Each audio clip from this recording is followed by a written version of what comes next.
Oke, Haiko, aku mau nanya nih kan, tiap minggu yang berhubungan sama si cerita kita The Series, kamu sempat ngikutin tiap episode-nya atau yang tadi kamu sempat nonton nggak? Aku sempat nonton sih satu. Hmm, hmm. Nah, kalau menurut Ada. kamu nih ya, kan tadi kan episodenya ada adegan yang kelompoknya si Bodo sama Tuji, jadi dia nakut-nakutin developer karena si developer ini ingin mengubah kawasan Hutan. hijau gitu, hutan dijadiin perumahan dan sebagainya. Nah, menurut kamu kan sementara di hutan dan sebagainya itu kan ada keanekaragaman hayati kan atau biodiversity gitu. Menurut kamu apa pentingnya kehadiran keanekaragaman hayati yang ada di hutan untuk diri kita? Itu penting banget sih. Apalagi kayak sekarang kan di mana-mana itu ada banyak banget building, banyak banget pembangunan. Jadi kayak hutannya tuh semakin kecil, semakin kecil, semakin kecil. So I think dengan kayak hutan yang masih kita punya, yang belum disentuh sama manusia sama sekali itu kita harus jaga banget. Karena bukan cuman kita yang rely on it, bukan cuman kita kehidupan kita. Juga pasti binatang-binatang di luar sana juga bersandar sama hutan tersebut. Dan kalau misalnya itu pasti merugikan kita semua yang hidup. And it's very ya. Betul. Nah, kalau ngobrolin cerita kita hari ini nih, Kak Safira, Kak Haiko juga ya.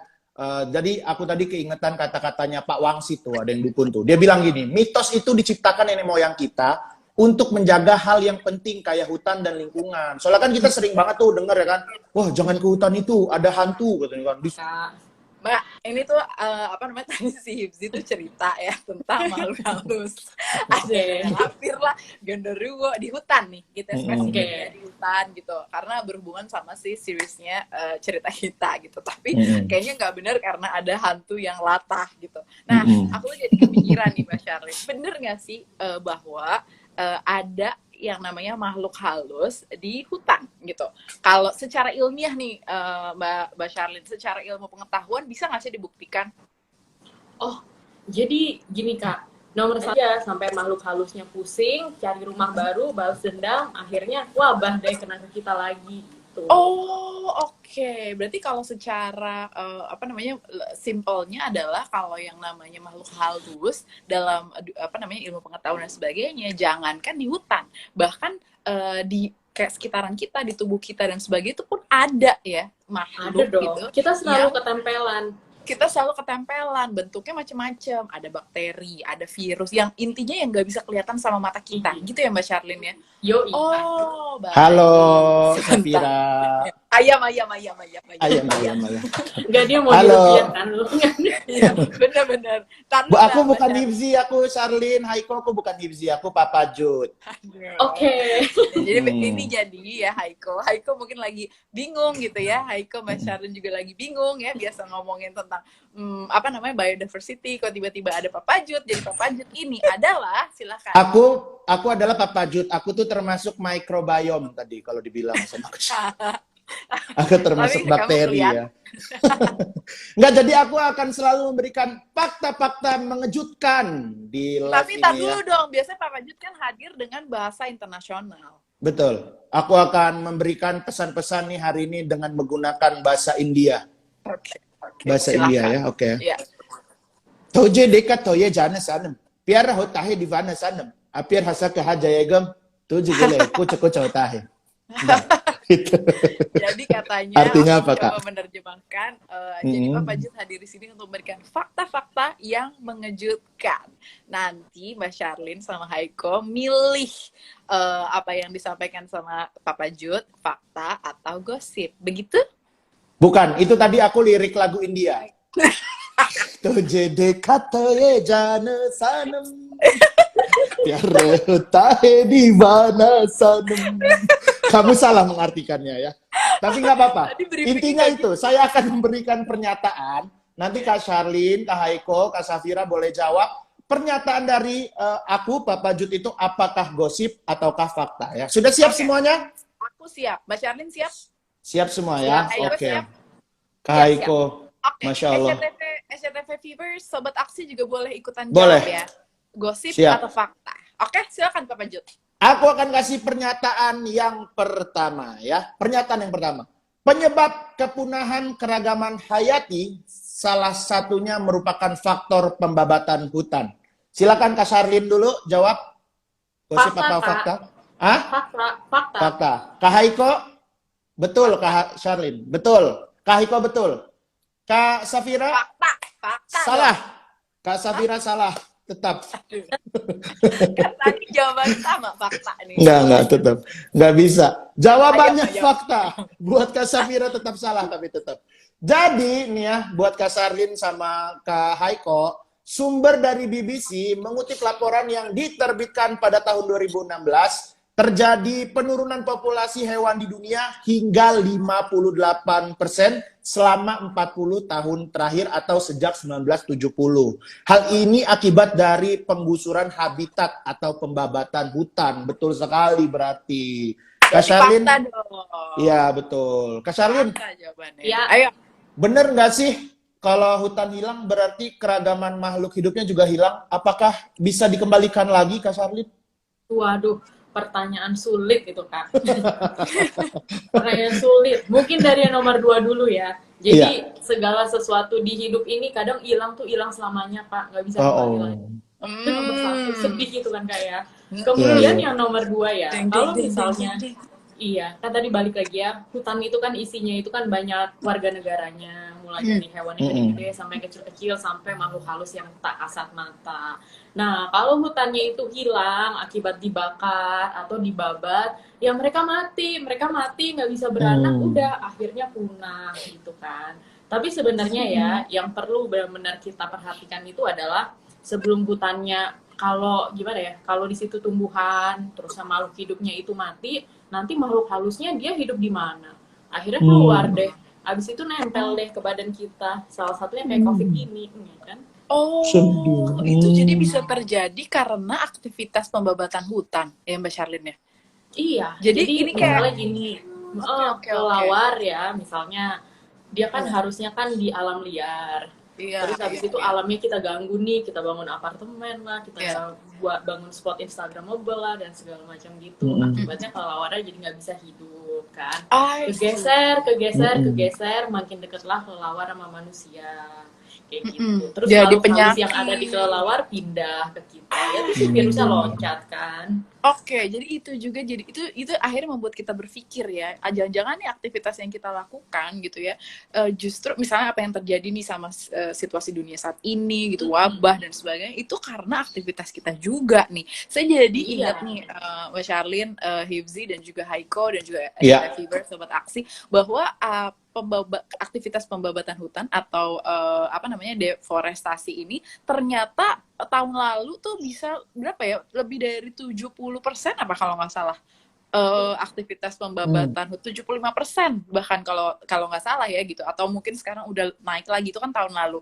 Nah ternyata ini tuh jadi hal yang penting banget untuk kita perhatikan, bahwa kalau misalnya pembabatan hutan itu terus meningkat, berarti kan habitatnya akan menurun ya Mbak ya. Habitat dari si biodiverse itu atau keanekaragaman hayatinya bakalan menurun. Nah, itu juga akhirnya dampaknya yang disebutkan sama Mbak Sharlin tadi. Berarti itu bahaya banget untuk kita. Bahaya banget untuk kita sebagai manusia yang sebenarnya punya habitat sendiri gitu. Justru karena kita aktivitas yang ngerusak atau ngambil habitat dari makhluk lain. Nah, itu jangan salahin dong kalau misalnya si makhluk lain itu nempel-nempel ke kita. Gitu ya. Kan dia nggak punya tempat tinggal. Semua makhluk hidup itu mau eksis. Kita mau eksis, emang virus nggak mau eksis dia. Betul. Aku juga pengen eksis. Kamu pengen eksis? Iya, aku juga pengen eksis. Aku lanjut lagi ya, Kak Haiko juga tebak ya, Kak Haiko. Ya Allah tuh, ada yang banyak komen, Kak Haiko cantik banget. Aduh, saya juga dari tadi terkesima ini. Lanjut ya. Sampai lupa nih faktanya apa, gosip faktanya apa nih. Kita lanjut. Indonesia adalah negara peringkat ketiga dengan keragaman hayati terkaya in the world. Gosip atau fakta? Silakan. Kak Haiko dulu. Kak Haiko dulu. Itu gosip apa fakta ya? Ayo Kak Haiko. Kak Haiko jawab apa aja, aku betulin kok. Coba gas sementara, saya kira salah. Apa, Haiko? Kak Haiko apa, Kak Haiko? Gosip kan? Gosip. Gosip. Oke, Kak Sharlin apa? Wah, Itu sepertinya fakta yang butuh diluruskan, Kak. Loh, fakta yang butuh diluruskan. Oh, fakta yang betul diluruskan ya. Iya, Oke. soalnya Sekarang ya. Kak Safira apa? Oh, Kak Kak Safira Safira? dulu tuh. Ya. Aku gosip, aku sama Haiko, sama Mbak Charlene pokoknya. Oh, dan ini jawabannya adalah gosip. Justru gosip ya. Betul nih, fakta yang perlu diluruskan berarti betul ya. Faktanya jika digabungkan keragaman hayati darat dan laut di Indonesia, maka kita adalah yang paling Nomor terkaya satu. di dunia tuh. Oh gitu. Nomor Nomor satu. satu. Nih, Nomor peneliti 3 zoologi. bohong tuh. Nomor 3 siapa berarti Kak? Nomor 3 siapa ya? Nggak tahu, Nanti Kak. kita Tahu. Nomor Nanti 2 kita Saya Brazil. juga nggak tahu. Nanti kita cari dulu. Peneliti Oh, zoologi iya dari LIPI mengatakan bahwa Indonesia sebagai salah satu pusat agrobiodiversity dunia dengan 10% spesies tumbuhan di dunia. Tuh. Menarik nih ya. Jadi kalau tadi sempat di-mention sama Mbak Charlene tentang fakta sebelumnya gitu, bahwa hutan ini jadi tempat tinggalnya si biodiversity tadi gitu ya. Saya tuh juga sempat lihat di berita bahwa ada nih, mungkin Haiko juga ngikutin beritanya, yang pas ada hewan hutan masuk ke rumah warga nyuri makanan. Betul. Kayak Gajah. gajah, terus ada ular yang saya tahu, Semut. ada ular. Semut. Iya benar. Itu karena mereka tempat tinggalnya diambil gitu ya Mbak Charlene. Iya. Betul. Eh, Kita cari perang. Kita Aku cari pengen perang. Mbak Charlene, aku boleh Iya. nanya? Boleh dong. Jadi menurut Mbak Charlene, apa sih dampak yang paling dirasain dari kepunahan ragam untuk ya? Terus apa nih usaha yang udah kita lakuin nih di Indonesia nih? Dampak dari kepunahan ini ya, sumber daya hayati tadi ya. Iya. Ya, jadi singkatnya gini Kak, kalau biodiversity yang ada di alam ini punah, yang kena duluan itu adalah imunitas kita langsung turun. Akibatnya kita rentan kena penyakit dan kita rentan mati. Nah, kenapa tuh bisa begitu gitu kan? Karena ya, ini kan udah zaman COVID ya, jadi kita sering dengar PCR sequencing tiap hari ya. Nah, gara-gara ada teknologi itu ya, kita tuh jadi sadar kalau ternyata setengah dari badan kita itu isinya adalah makhluk halus. Isinya itu adalah bakteri, virus, sama jamur. Jadi kita itu bergantung sama variasi atau kebinekaan dari bakteri, virus, atau jamur yang ada di badan kita. Jadi kalau kita diajarin sama iklan-iklan semua bakteri, virus, jamur itu pasti jahat, faktanya nggak gitu. Faktanya kalau kita kampungan nggak pernah terpapar sama bakteri, virus, jamur, ya ada juga kita makin sakit gitu kan.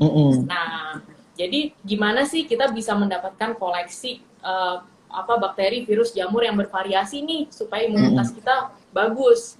Nah, caranya itu adalah dengan satu, makan makanan yang bervariasi.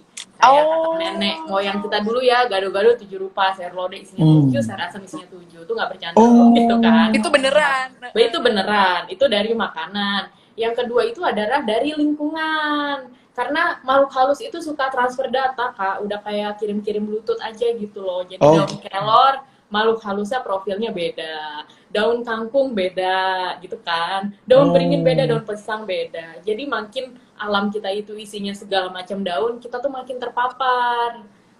Gitu. Jadi koleksi makhluk halus kita makin bervariasi. Makhluk halus itu menjaga kita biar gak gampang sakit. Makanya kalau orang-orang dulu bilang mitos ya, jarang ke hutan gampang sakit, itu ada benernya juga gitu Kak. Jadi kalau mereka nggak ada, ya udah setengah dari badan kita nih makhluk halus juga habis. Akhirnya kita imunitasnya turun, gampang sakit, metong deh gitu Kak.